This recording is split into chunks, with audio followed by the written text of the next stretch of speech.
Lundi 5 octobre, Nicolas Sarkozy annonçait la mise en place d'un plan d'aide spécifique aux PME, complétant le fameux plan de relance démarré dès la fin 2008. Alors concrètement, ce sont 2 milliards d'euros qui sont mis à la disposition des petites et moyennes entreprises et de deux façons. La première, apporter de la trésorerie aux PME qui en ont besoin sous forme de prêts participatifs accordés par Oseo, établissement public dédié au financement et à l'accompagnement des PME. L'autre partie, renforcer les fonds propres de ces entreprises grâce au Fonds stratégique d'investissement FSI sous la forme d'obligations convertibles. En clair, un investisseur place une somme d'argent dans une entreprise, cette somme prend la forme d'une obligation qui pourra être, à terme, transformée en action, en capital de l'entreprise. Évidemment, qui dit capital dit participation à la gouvernance de l'entreprise. Mais le chef d'entreprise pourra décider de ne pas convertir l'obligation en action. Les chiffres actuels en Bourgogne depuis le début du plan de relance, 700 entreprises ont été suivies par Oseo, 100 millions d'euros de prêts ont été garantis et au niveau de la Banque de France, 500 dossiers de médiation du crédit ont été traités, avec un succès annoncé proche de 70%. Pour faire le point sur la situation et présenter les nouveautés de ce plan spécifique aux petites et moyennes entreprises, la CGPME de Côte d'Or et la Chambre de commerce et d'industrie de Dijon ont organisé jeudi 8 octobre une réunion ouverte aux entrepreneurs avec la présence notamment de Patrick Laforêt, président de la CCI, Patrice Tapi, président de la CGPME, Philippe Flour, directeur adjoint de la Banque de France à Dijon et Corinne Perret, directrice régionale d'Oseo. Présentation du dispositif. Nicolas Sarkozy a présenté en début de semaine son dispositif en faveur des PME. Comment pouvez-vous le résumer? Alors je le résumerai en un dispositif complet. Depuis un an, le gouvernement Sarkozy a souhaité accompagner les PME dans une crise qui touche le développement économique au niveau mondial. Il y a eu une première étape pour apporter la trésorerie aux PME qui en avaient besoin. Et aujourd'hui, c'est une deuxième étape pour renforcer les fonds propres de ces entreprises. Donc là, il a mis trois volets. D'une part, le fonds stratégique qui va permettre de renforcer ces fonds propres grâce à l'intervention de la Caisse des dépôts et consignations. Il y a également le fonds de consolidation pour toutes les entreprises qui rentrent en médiation et qui ont vraiment besoin de fonds propres. Et puis Oseo, qui est mis sur le devant de la scène avec le contrat de développement participatif et qui va là faire en sorte que les entreprises puissent se développer et puissent créer des emplois grâce au renforcement de ces fonds propres. On peut dire que le dispositif aujourd'hui marche parce qu'en Bourgogne, depuis le début du plan de relance, c'est-à-dire fin 2008, on a accompagné plus de 700 entreprises et on a garanti près de 100 millions d'euros de prêts. Renforcement des fonds propres, garantie des prêts, médiation du crédit. Finalement, est-ce une aide pour les PME ou pour rassurer les banquiers des PME? Le président de la République a déclaré en début de semaine « J'ai confiance dans le monde bancaire, mais il ne faut plus que cette confiance soit aveugle.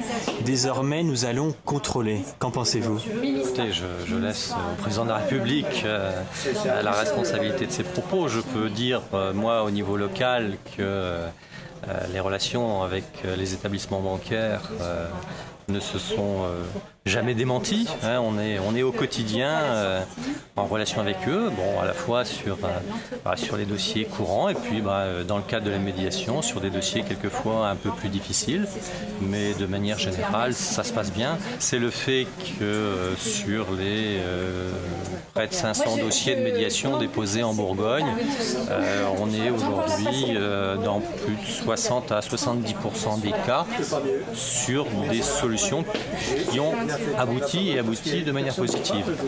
Donc effectivement, je pense que les banquiers sur ces dossiers notamment ont joué le jeu de l'accompagnement. Je dirais qu'aujourd'hui c'est un outil supplémentaire Là où nous avions le plus souvent des problématiques de court terme, de besoin de trésorerie pour les entreprises, on va au travers de cet outil aussi avoir une possibilité, à tout le moins, de pouvoir aussi s'intéresser à la partie haut de bilan, comme on l'appelle souvent dans les entreprises. Vous êtes un observateur privilégié de la vie économique et de la vie économique régionale. Est-ce que, à votre sentiment, on est en train de voir le bout du tunnel ?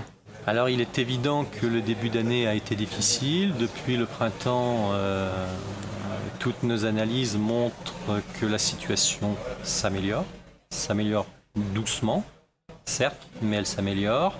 On ne pourra véritablement être satisfait que quand on aura une vision claire à la fois de la durée, de l'amplitude de la reprise et puis de son impact direct, notamment en matière d'emploi. Autre intervention remarquée jeudi soir à la CCI, celle de Jean Laurent, imprimeur, qui cède son activité et a voulu rappeler combien les créateurs et repreneurs d'entreprises sont bien souvent laissés à l'abandon. Jean Laurent, bonjour.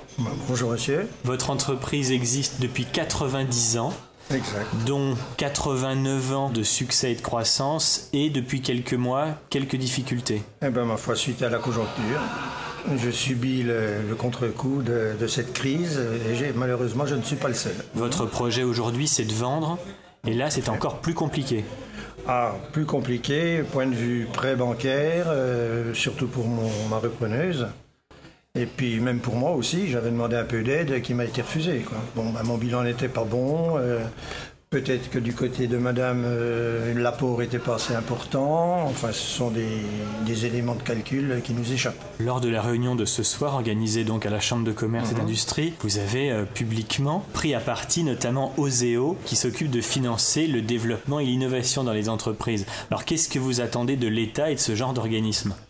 Ma foi, je me suis aperçu que tout le monde était surpris de mon intervention, mais dans tous les explications données par Oseo et la Banque de France et ainsi de suite, on parlait d'aider les entreprises pour leur investissement, leur développement et tout, mais rien n'avait été dit au projet de reprise d'affaires, quoi, ou la transmission d'entreprise, rien n'avait été dit. D'où mon intervention, parce que je ne pouvais pas laisser passer l'occasion. Betty de Florenne, bonjour. Bonjour. Vous êtes la repreneuse. Oui. Vous n'avez pas su séduire les banquiers ? Alors, je ne pense pas que ce soit une question de séduction. Alors, les banquiers suivent le dossier, veulent se battre aussi pour le dossier. C'est vrai que maintenant, je rencontre des difficultés pour avoir le fonds de garantie. Je ne comprends pas pourquoi on bloque comme ça autant pour la reprise d'une entreprise alors que... elle est saine cette entreprise, il y a de quoi travailler, il y a un fichier client super intéressant. Et de se buter juste sur une mauvaise année qui est générale à toutes les entreprises, j'ai un peu de mal à comprendre ce qu'il peut y avoir de plus pour que aujourd'hui des vendeurs puissent vendre avec tranquillité leur entreprise et puis trouver une succession. Je pense que les petites entreprises ont beaucoup plus de mal parce que justement elles sont beaucoup touchées par la crise économique aussi et qu'elles rament beaucoup plus que les grosses parce que les fonds de roulement ne sont pas les mêmes que d'une grosse société non plus et quand il y a une chute du chiffre d'affaires, elle est beaucoup plus ressentie qu'une grosse entreprise. Est-ce que vous avez accompagné votre projet de reprise d'un développement, d'innovation et d'arguments de nature à convaincre ? Tout à fait. Moi, je suis graphiste indépendant, donc j'ai déjà ma société en tant que graphiste.